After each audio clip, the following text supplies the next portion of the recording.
Hey, Jake, what's going on? Kurtster, what's up? Hey, Um, did you see the new intro video that I did? I did. It had like a little animation at the beginning, or a Well, little it was a a little video. vintage video that Stock I found uh, stock footage. of the atomic testing in what was that place, Los Oppenheimer? Alamos. Yeah. Yeah. So played around with it, and I also did a ending video which had the Doom logo. Did you see that at the end? I no, I don't think I got to the end. Okay. I was listening to the whole thing little by little, and I got about maybe 40 minutes in only. So Right. I'll have to check that out at my leisure. Are Right. you Right. supposed to read the Are you supposed to read the new intro? Yeah. I'm gonna do that in just a hot second. Okay. But let's just tell everybody the reason you're at an angle, not a top view of the video, is there's some issues we're experiencing with Riverside. They are having some connectivity issues with audio and video. So Jake has mustered up this so at least we could see him drawing, and you know that's just how we roll here at Yes, Making technically, Turbo Piff. the app we use, if anybody is interested in doing what we're doing, which is simulcasting, split screen, pencils and inks, go for it. We use something called Riverside, which is a subscription service, and it allows you to do a split screen live podcast with a host and a guest. And it usually works okay, but we have, there are always issues with data throughput, and sometimes it's like slower. I guess it depends on regional web traffic. It might not be It's their fault. them too. It's them too because they're constantly making updates, which is great. I mean, they're improving, but they right now at the time we're recording, they're really all about sort of like live studio editing as you're recording and crap like that. Um, Other than that, we they're a great just capturing the raw.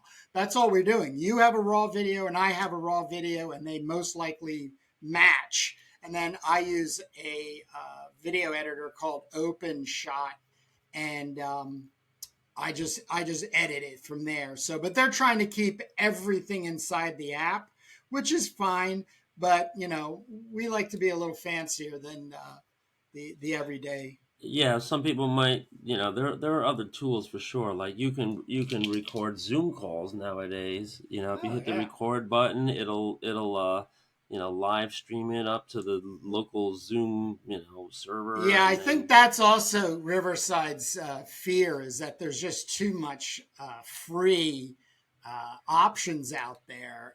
We were using Ninja when we first started for about 2 months, and that just got sideways on us too quickly. We just needed something like Riverside, and they've taken us this far, and we're most definitely going to go from there. But I'm going to ask you to take a couple pictures of definitely what you've accomplished in drawing, and I'll flash them on the screen, when I go into the edit. But with that being said, yeah, let me do the intro, and then we'll keep this make it going and official. everything. Yeah, make it official. So I'm going to do my best announcer voice. Go ahead. I can't wait to hear this. Yeah, Yeah, it's clear your kind of clear your throat. it's kind of groggly. Greetings, comic enthusiasts. I am Kurt Brugel, and along with Jake Jacobs, we're bringing you to life a comic named Turbo Pit Fighter. Jake's the brain behind the writing and penciling. Why I co-write and handle the inks. Join us on this one-of-a-kind podcast as we, the pioneering pair of comic creators, unveil the magic behind our collaboration. Wow, Okay. I think I just sounded like what's You his gotta name? just yeah, you gotta do like Alex Jones a little bit. No. It was the general. It was the small comedian Gilbert Godfrey. Yeah, a little bit like that too. For the I, rest I, of I, us. I'm greeting you all, and it's your comic enthusiasts. So, Right. but yeah, we were actually what I was going to say right before I was going to do this is you edited my press release, which is for our Turbo Pit Fighter. What is it? For the, Teaser. it's for the podcast and the teaser, right? Yeah, so I'm putting that in with our teaser, but the Uh way you rewrote it, the first huh. like these four paragraphs, I'm going to try to find a. Well, I have found a text to speech piece of software that has an announcer voice in there. So I'll see if Okay. I can kind of come up with something, um, to just have it stock standard built in. But we just want to give those people who are new to us some kind of idea of what the hell's going on. Yeah, we got to like a plateau where we finished the first 6 pages, pencils, inks, and lettering, and we created like a little promotional giveaway or for sale teaser. It's got the first 6 pages plus the uh, pin up on the front and a pin up on the back with some back matter.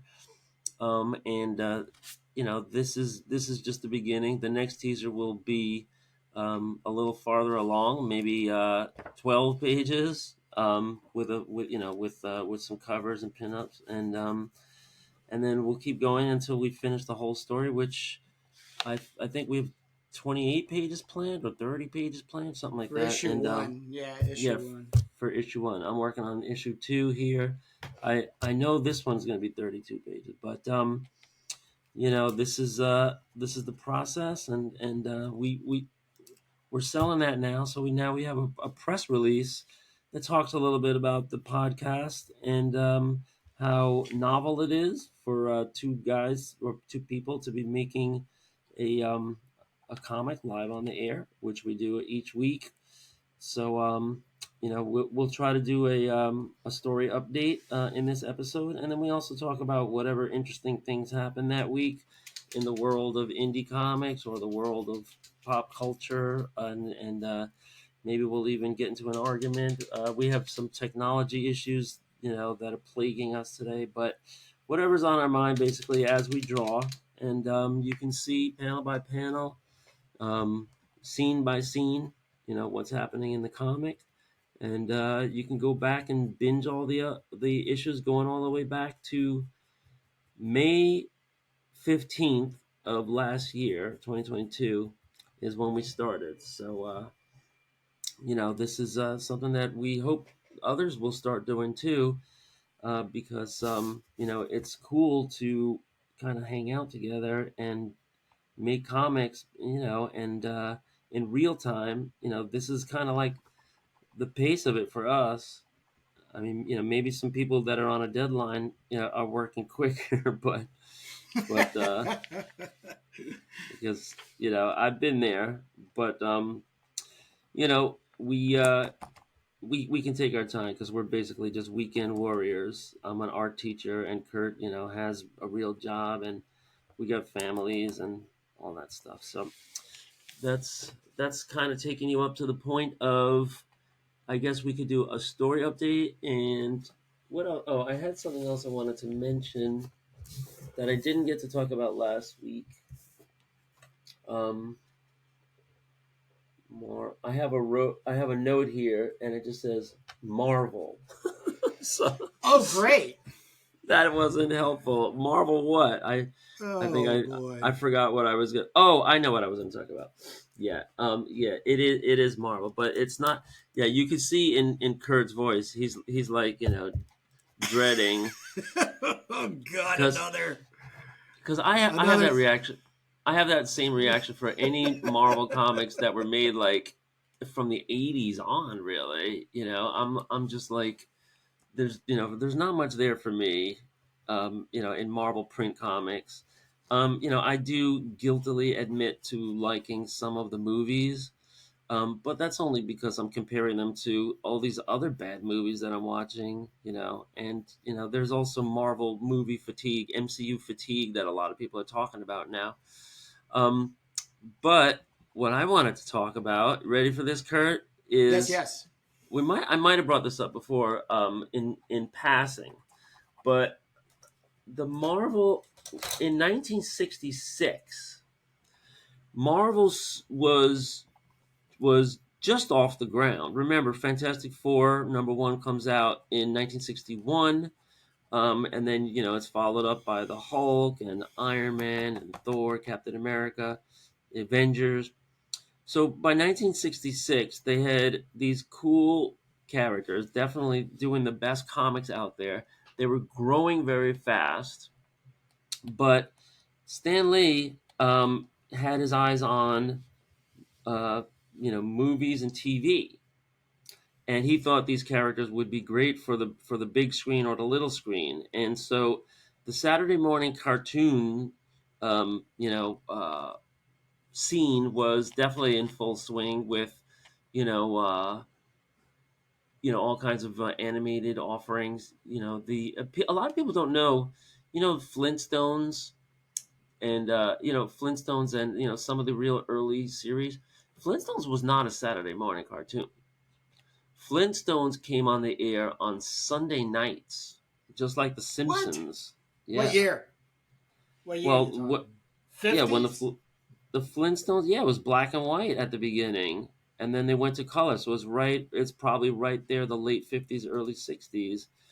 Um, and it was animated in this fast style. So that was a prime time show. But then you did see all these Saturday morning cartoons, and also, of course, people know that Bugs Bunny and Daffy Duck and Roadrunner and all those things. That all started out in the '40s, way before TV was even invented. You know, Yeah, it uh, was the but movies. Right, they were shown in between double features in the movie theaters, Mhm. and Bugs Bunny was so popular that people would just go just for the cartoons, and they were like, oh, they're showing two, maybe they'll show three. They would show it. They're 7 minutes long, and they would show them in between, movies. That also translated later on perfectly to TV because you could show three of those in a half an hour show and have a bunch of commercials. But then, yeah, with Roadrunner, I think that was much later. So that was developed for Saturday mornings, and then you saw Tarzan and Lone Ranger and God, the Impossibles. And what was your favorite Saturday morning cartoon when you were like 4 and 5, like where you were just old enough to start watching TV and eat your cereal? I was blessed enough to have on our station, whether they used to call it local, it wasn't cable yet, but uh, Kimber the White Lion Okay, and Speed Racer. was Kimba Japanese? Yeah, yeah. Right, and I and didn't uh, know and that. I didn't know that. And then, of course, Speed Racer, I was obsessed because I was obsessed also with Matchbox cars.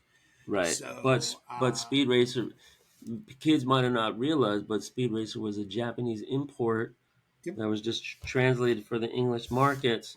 yep, And I believe, was that Tezuka? Was that Osamu Tezuka or yep, no? yep, Oh, that yep, was, yeah, yep, yep, yeah. yep, yep.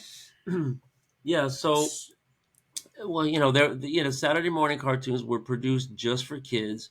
We have something here in America that they don't have in Europe and a lot of other countries, which is kind of like using the Saturday morning cartoons as a vehicle to push unhealthy cereals, unhealthy candies, toys. I don't see anything wrong with Oh, pushing God. toys, but there was a manipulation in that the cartoon was just built as a vehicle to promote the toy.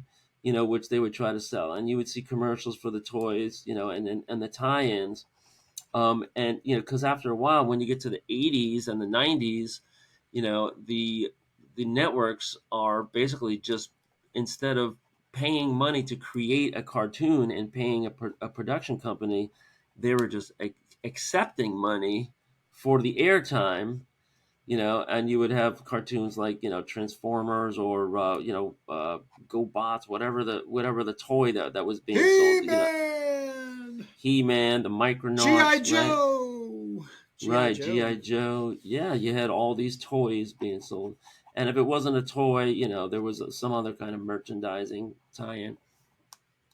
But if you go way back to 66, when, Saturday mornings were still kind of new, remember, this was like when the country was just still expanding out into the suburbs all over the place. And, you had these, cartoons that were coming on the air. Marvel tried desperately, and I mean desperately, to jump into this market, like hastily. When I say hastily, they started making these cartoons that people might remember the theme song, when Captain America throws his mighty shield, and they had the Hulk, Doc Bruce Banner belted by gamma rays turned into the Hulk.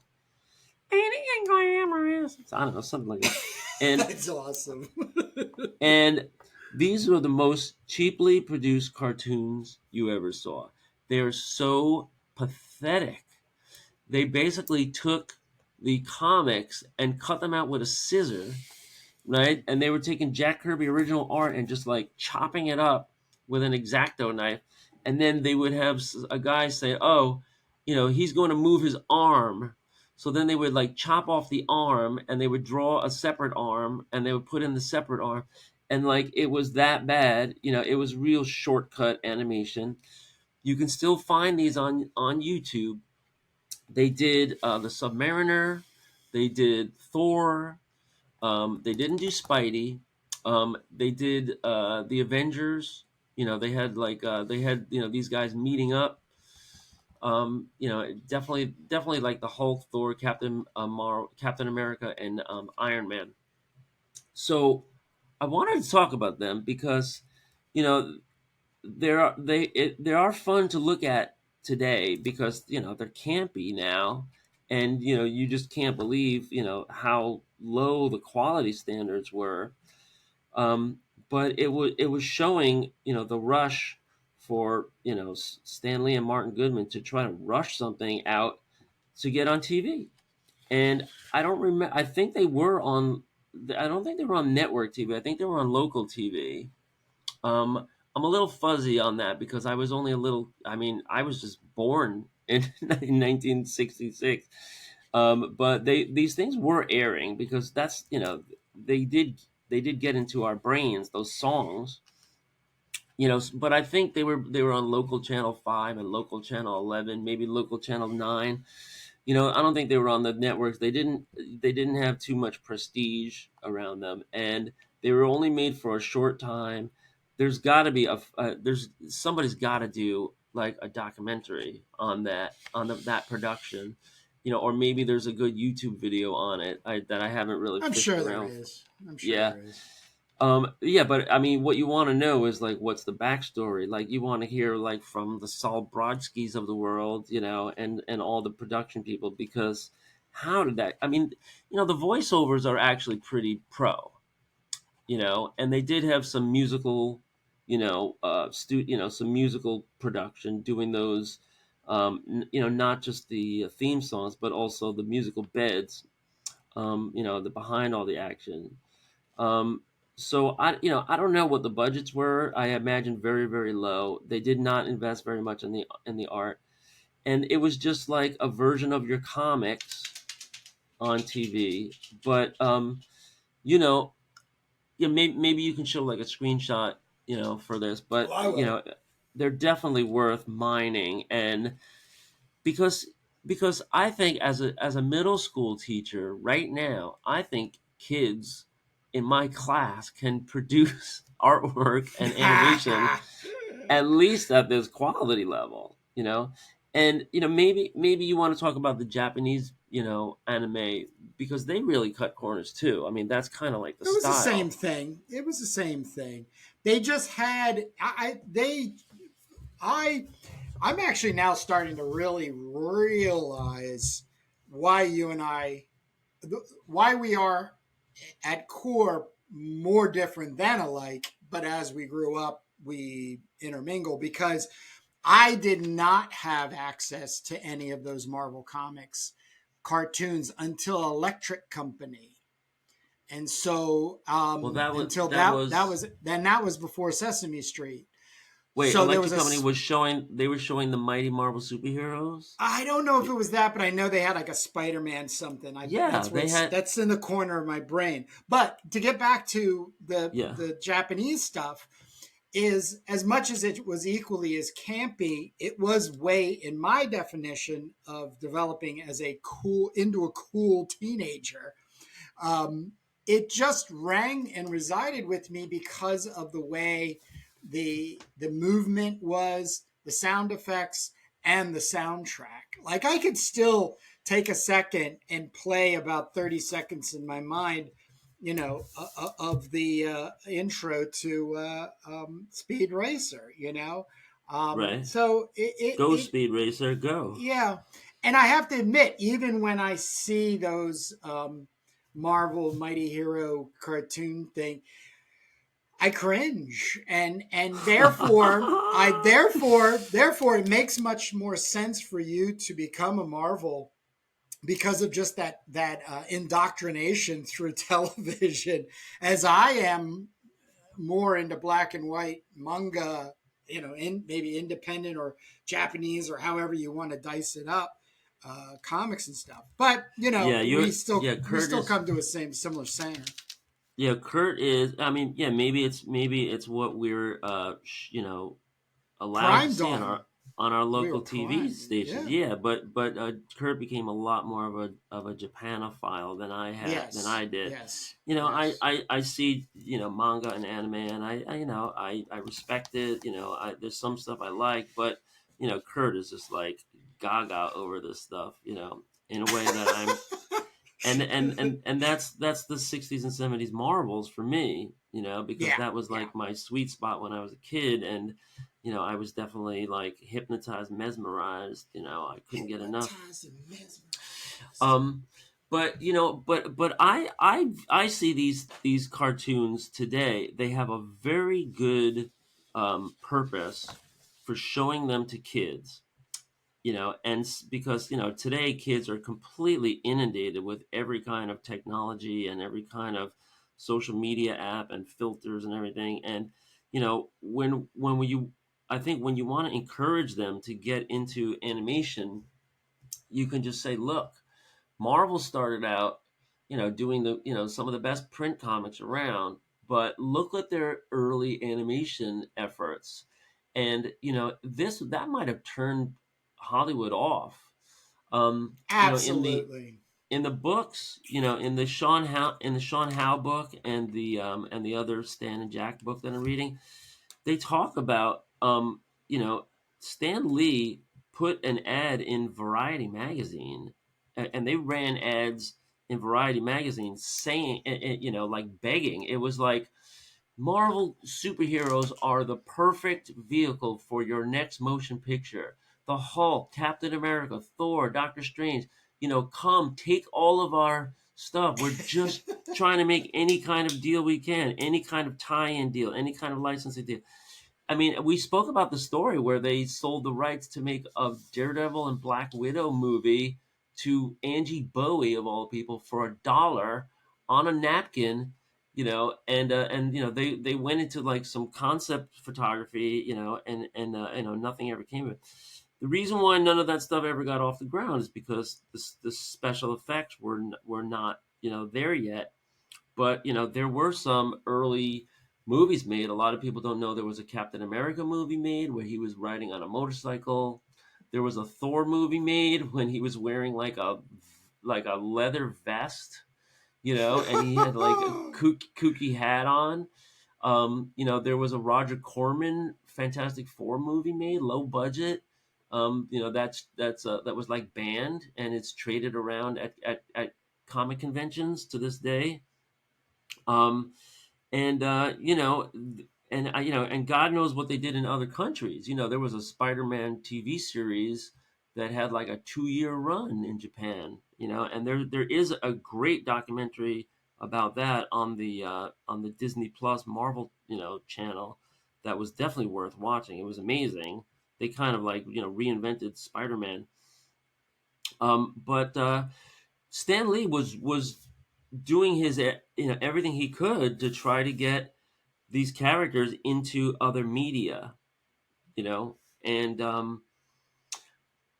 it never really took off like making like books, right? Like just fiction books.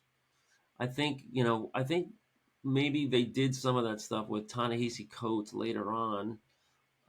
But I think Star Wars was really the first, kind of like franchise that started generating like paperback books where they just would give it to an author to just, do some adventures of Luke and Leia, and Which I think and, those books have all been removed from the Star Wars canon. Just to make right. a note of that. Yeah, So it was I like, remember A Splinter of the Mind's Eye. I remember reading it, yeah. and it wasn't particularly good, but I couldn't get enough Star Wars, like in between the first and second one, So I forget when that came out. But yeah, this was Marvel really trying to move, the product into the minds of other audiences, Well, and don't you believe it was way more about the advertising connectivity sure, to it was about selling time. more comic books than it was to get into like transitioning to movie making per se? Yeah, well, this was the sixth. I mean, Stan was doing this all throughout the late '60s and '70s. He became, he at some point he kind of like grew out of writing scripts and editing books, and he started handing all that stuff off to Roy Thomas and others, Yeah. and And Archie then he was Goodwin and going to stuff. all those colleges. He was on the college circuit. Yeah, and he was doing all these. He was doing like a speech a day at one point, and he was just evangelizing Marvel Comics and all these great characters, and he was very frustrated that he couldn't break into other media, and eventually it does, and Stan was alive for that, but he was very very old. It was a big deal when CBS took on the Hulk, with the Bill Bixby, Lou Ferrigno series. Yeah. Incredible ratings on that. It was a Loved it. household word. And they had a very interesting formula. Where Bill Bixby gets himself into some kind of trouble. With different real estate developers that hire out like some thugs, and you know they're gonna like kick out these little kids or something out of their home, and then don't make me angry. You don't want to see me when You I'm don't want to angry. see me when I'm angry. Right, these like classic lines that we still know. um and so that was good, but it ended up getting adversarial, because once CBS is making maybe millions of dollars at that point, you know uh, they wanted to kind of expand, and everything that was written into the contract became so much more important. The like exact wording of everything, like what does CBS have the rights to do, how many episodes, how many years can they do it. And so Stan Lee famously got wind that they were going to invent a female character that also turns green, so that Hulk can have like a sweetie. And when he heard that, he ordered John Buscema to his office immediately. With like Roy Thomas and these whoever. Maybe it was like Shooter or Mantlo or what. And he said, "We got to get the She-Hulk #1 on the stands right now."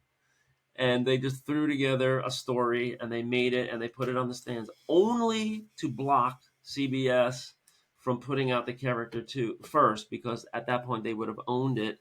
And Stan was thinking about perpetuity. He was thinking about the long game. He would, and he Yeah. was definitely, Yeah. and he wasn't really thinking about it for himself necessarily. He was thinking about it for the company, because he didn't own any of this stuff. He just had all these little side deals where he just got pennies on the dollar of what was being made. Him, Jack Kirby, so it's really interesting part of the story, because the characters did really lend themselves to other media.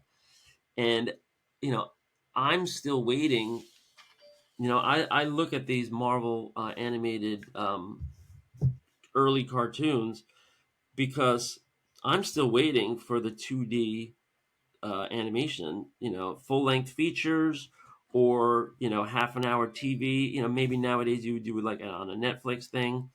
I showed Kurt the Commandy animation that was made. It was like an 18-minute pilot.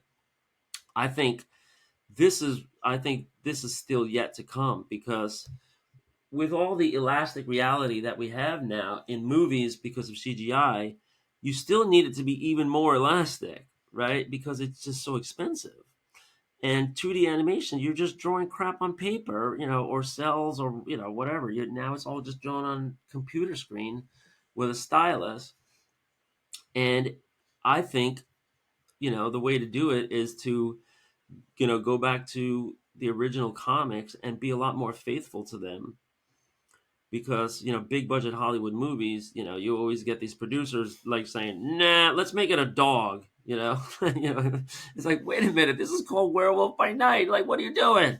Like, yeah, well, let's make it a dog. Kids like dogs; they're cuddly. So if Marvel does this in house, I think they could have a lot, a really good, long lasting art form. And they are starting to do this a little bit on the Disney Channel, the Marvel tab of the Disney Channel. I rented Disney for a month this summer, and I did it last summer too. They have great animation. They have great I think it's American, like animation being made for this series that they have called What If, and it's actually pretty good. And they also have like one episode was what if instead of Captain America had the secret soldier formula, what if it was Captain Carter, the British female agent, and she turns into this muscle bound woman, and the animation was really good. And funny enough, Steve Rogers stays scrawny and wimpy, and he's like, crippled basically, because he's like in some injury, in some accident, and so he becomes Iron Man. He becomes the guy behind this big Iron Man costume, but it isn't like Tony Stark in the suit. It's like this giant Iron Man vehicle, that's shaped like Iron Man, but it's being run by Steve Rogers. So it was a great episode. It was very imaginative, and the animation was really, really good. Um, so I'm really excited about the potential for this, and Marvel is now capitalizing with the Miles Morales, into the Spider-Verse movies. They just came out with the second one, this past June, and they're making the third one because it ends on a cliffhanger, and they're making hundreds of millions of dollars in profit. And so it is 2D animation. There's a lot of CGI, like there's a lot of 3D like stuff in there. It's a very interesting combination of 2D and 3D, in the Spider-Man movie, but it's Spider-Verse. But they've been doing that, ever since Beauty and the Beast and Aladdin, where they take the really hard stuff, like the magic carpet with the fancy designs, or the ballroom, and they just like, well, let's computer animate that part, and then we'll just put the 2D characters, on a layer in front of it. So things are happening, but not fast enough for me. And I think if we go back to those Mighty Marvel superhero cartoons, and kids realize like, wow, you can do all the storytelling, with like with terrible art, and it still kind of works.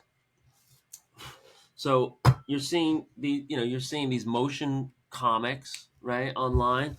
Have you seen those, Yeah, I've Kurt? seen some of them. I've seen some of them.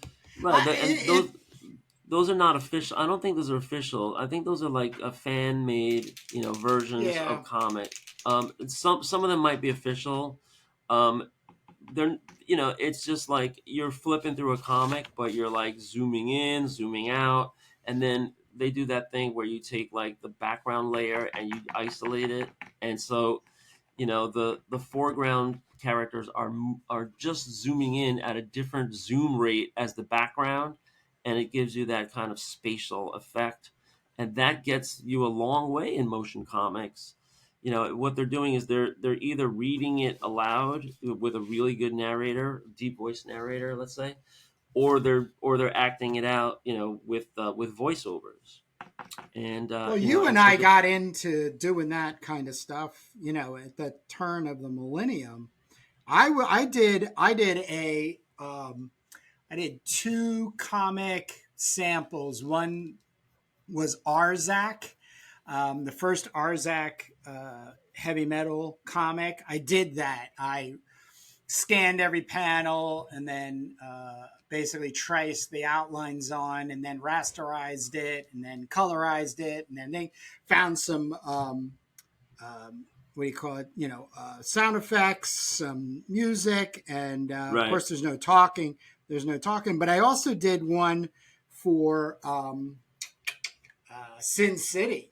I did the Oh wow. first sub chapter. Yeah, the thing that sucks is I have them on a drive, but they're all still in FLA, the Flash animation files. FLA files, yeah. Yeah, and I've tried to convert them, and I have found that I have to get an old version of Flash in Yeah. order to open them and then convert out of it. So it's a shame because they'd be fun, but I bet you they'd get yanked off of Yeah. the YouTube as fast as I got them up there. But yeah, I mean, we were riding into that wave, and then of course we were doing all sorts of stuff all the way up to commercial work, and Yeah, then people should know that that. crashed.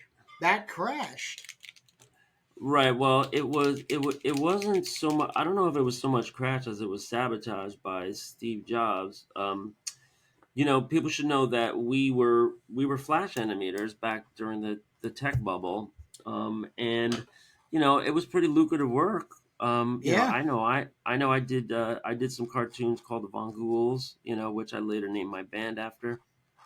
And I think I was getting like $6,000 an episode, and I was hired by an internet company that wanted to do an IPO.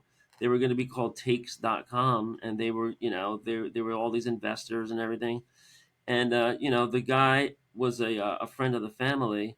He says, "Is Jake? You're the only contractor that actually turned in the work on time."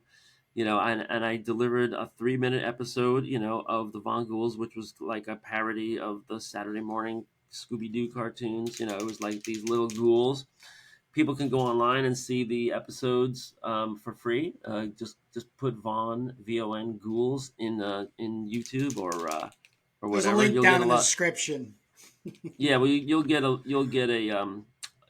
of videos on my band. But in 1999 and 2000, there was, and you can go right to vonghouls.com actually, and you can see the Yeah. episodes.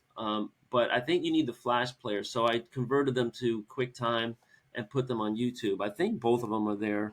Definitely one of them's there. And you know, yeah, can you imagine if Marvel would have embraced Flash animation? Um, Flash when it came out was really production quality tools that came to the desktop in the year like 98, 99, 2000, around there. John Crickfalusi was one of the first adopters, of Ren and Stimpy fame and Mighty Mouse fame and many other things. And he put out a Flash series called The Was Goddamn George Liquor Show. Uh, American. right. It was pretty. God, It it was was pretty. so great. Oh, It was it's pretty so funny. great. It was pretty edgy. John Kay got into deep trouble. He's in some kind of hot water. I don't know what the allegations against him are, but I think he was canceled on Twitter by the millennials. But but he's obviously a great artist, and he really pioneered the kind of like a demonstration of what Flash can do. And when I saw that, I said to myself, I got to learn this immediately. and I paid for a course, down in Chelsea, down in Silicon Alley, and I learned the basics. I was actually hiring out this company at the beginning called Camp Chaos, but then I took over production Oh myself, yeah. and I was supporting myself for a while, riding the wave of the internet bubble. And Kurt knows because I pulled him in too, and Yes, you did. we were doing lots of client work, Yep. and then it all goes away because at some point, Steve Jobs said that the Flash animation plugin was going to be phased out, and it would never run on any Apple computer ever again. And with that, the other browsers like Chrome and Safari and Internet Explorer all eventually phased it out too. And now you cannot even get an old Flash cartoon to play on a web page because it's all been phased out. So as Kurt was saying, only people with an old browser, old plugin, and old hardware can watch that. I do use this. There is an app that will allow you to watch Flash, to browse SWF files, which are the shockwave Flash file format that Flash produces. But opening an FLA file is the native Flash, kind of like the work document. That's not a thing, and so I have an old white laptop that I can do it on, but you know you can't even produce SWF files anymore. So you have to try to produce a QuickTime file, or else you have to literally just have to scrape it. You have to play it and screen cap it, like with another device or something. Oh yeah, it's.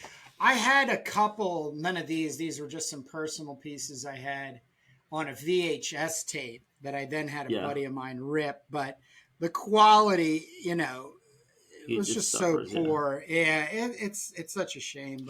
and that's the But thing yeah, it was about a great. that's the thing. Kurt, you bring up a good point because the whole idea of this animation format was that it was scalable.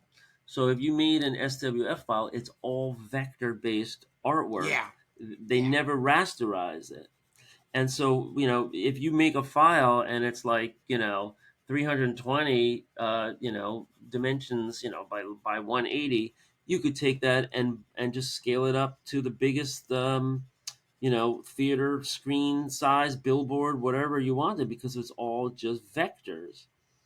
And that was a great advantage of Flash animation. But the powers that be. I think one of the reasons why I don't know if it was a business thing where they had falling outs, between the tech giants, but it also was a security issue because yes, some people found all these backdoors in yep, the JavaScript programming that yep, Flash used to use, yep, and I even learned some JavaScript.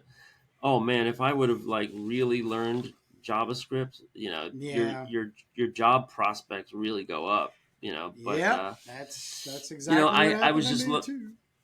I was just learning enough to like make my animations work, like because there was a lot of interactive buttons and stuff. It was like play again, or you get to a certain screen and like, do you want to go down choice A or choice B, and Yep, then you could see like different things, or you could there was a lot of scripting, robust scripting tools in there, but it all went away. And now there's a tool called, it was replaced. Adobe purchased um, the company. It was Macromedia, yep, right, and then they got acquired by Adobe, and so now there is a tool. It looks really good. It's called Adobe Animate. I can't get my hands on a copy. If I would have got this high school position, I would have gotten my hands on a copy. But Adobe has gone to a subscription based model, so you can't just buy software with them anymore. You have to buy it for a month. You have to lease it for a month, which is a terrible format because if you're a freelancer, you don't know if you're going to get a job next month, and even if you do have a job and you need to use it, for like 2 weeks. Then there's 2 weeks you're paying for a month that you're not using it, and I just hate this. I hate that. I think they need to do something else. Why don't they pay like prorate it by the day or something? I don't know.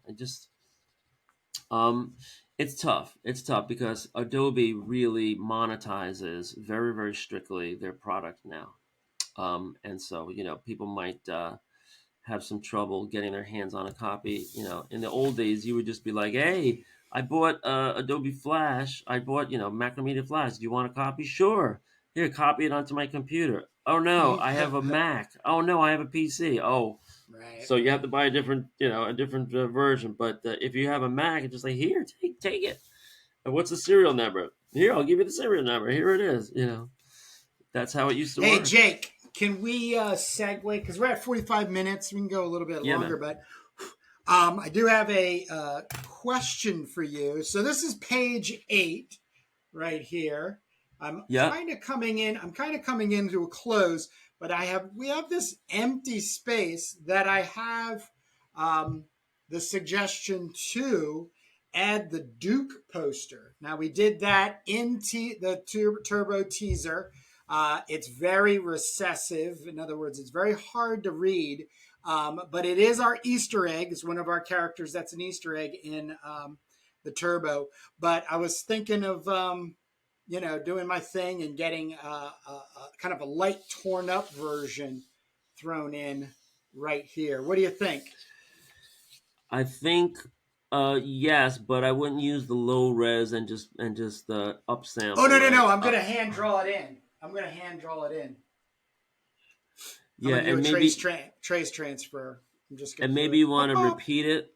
Maybe you want to repeat it like it was wheat pasted. Yeah, so it would be like 1, 2, 3 kind of thing, right? It'd be like a yeah, like corner here full, and then a little bit there, and then maybe a little bit over here too, and then kind of staggered, so they'd be like like that. yeah, and I like the idea of making it as light at contrast as barely Yep. perceptible Well, I'm gonna because scuff it up a lot too. I'm gonna make them like they're pretty beaten up. right, and it's funny you brought that up because that was one of the other things on my rundown that I wanted to show is I have this notebook where I make notes, when I'm bleary eyed at night, and here I have the story of the Duke.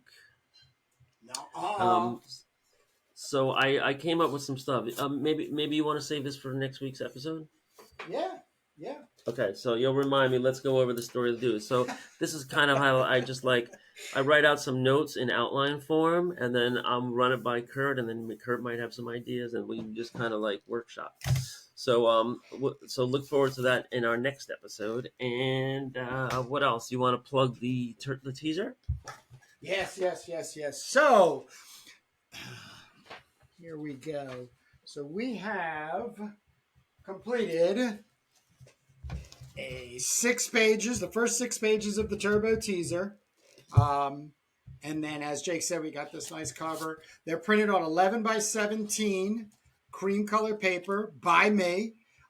They're bagged and board. There's a link down below that goes to my website where you can make a purchase. We are also asking for people to participate, now people specifically in the indie comic art scene, to do the indie comic exchange.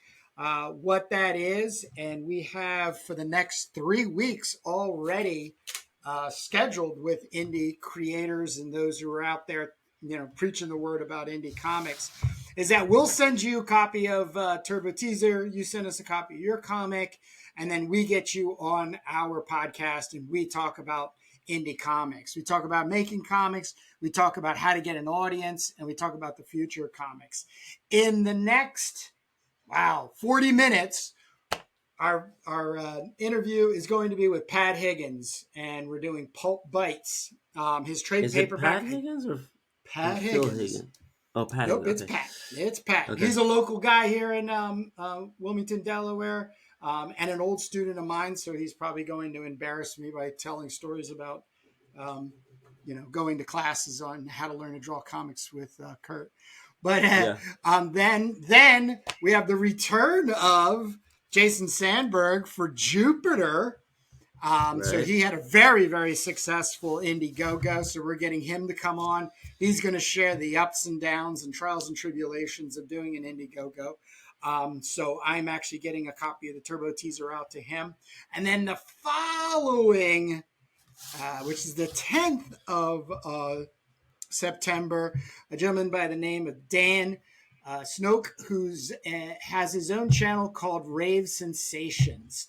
And I'm a big fan of this because he just brings stuff out of his storage, throws it down right here on the camera, and just flips and talks about it. He's an old guy like Jake and I, and talks about the good stuff, if you will. Right. So if you want to be a part of the Indie Comic Exchange, there is a link in the description that will lead you to a form. We're just asking people to take a moment, fill out this quick form to help us keep things organized, and then we'll go from there. Most definitely, you'll be communicating with me, Kurt Brugel, and we're hoping to build a really nice, sweet community to keep indie comic books going in the direction that benefits everybody. So lending our platform to get others to talk about it, because Jake and I are towing the line that we are the first and only at this point comic book creators that are working on the same comic, which is Turbo Pit Fighter, and podcasting side by side. So, and we don't want to be the only one. We're not trying to I be an can't believe we're the exclusivity. only ones. And Right. that's why we also want to drag some people on there and talk to them about it. So, Yeah, just to update you, and also just to update. Last week, I announced the start of a fund, an artist fund, because down the road, there's going to be a demand for a paid artist that we're going to look to hire, a mercenary, and I started selling off a whole bunch of comics and T-shirts, and I have records, that I'm selling off, all kinds of like memorabilia, and to raise money. And since last week, I did sell. Let me see. Sold. We got. I sold Pop Teens a Go Go Pinups 1966 magazine. I sold an anti-war out of Afghanistan button, and I sold 7 vintage lighters. I sold a concert photo of Janis Joplin, and I sold a Rolling Stone concert comics and a Judas Priest rare illustrated poster. Didn't get so much this week, but that's not dozens of bad. dollars. Yeah, dozens of dollars are being donated to the fund. I have 109, 100 and what is it, $143, but that's a 90-day total. So some of that was from before. Um, I am trying to gear up to do a whatnot, and sell some stuff live. I have a lot of I have a huge box of comics which I'm willing to just sell and raise money for this artist fund. But if there's anybody that happens to be listening and you're curious about a comic project involving B movies, we have a series in the planning stages now called B Movie She Devils, which is going to be kind of like B movies come to life with kind of like a Russ Meyer feel to it. And we have some great ideas that we're scripting, and we're looking for an artist. So if that's you, reach out, contact us, show us your wares. And if not, enjoy our other series, which is the making of Turbo Pit Fighter, this one, and the comics that influence, and our interviews with other indie creators. So, anything else, Kurt? That's it. We like to keep these things bite-sized, let people get back to reading comic books, making them if that's what they choose to do. Jake, I can't wait to see you and talk with you and Pat Higgins in our indie comic interview coming up in about 30 minutes. So other than that, that's all I got. I'll see you. Sounds good. See you next week. Peace.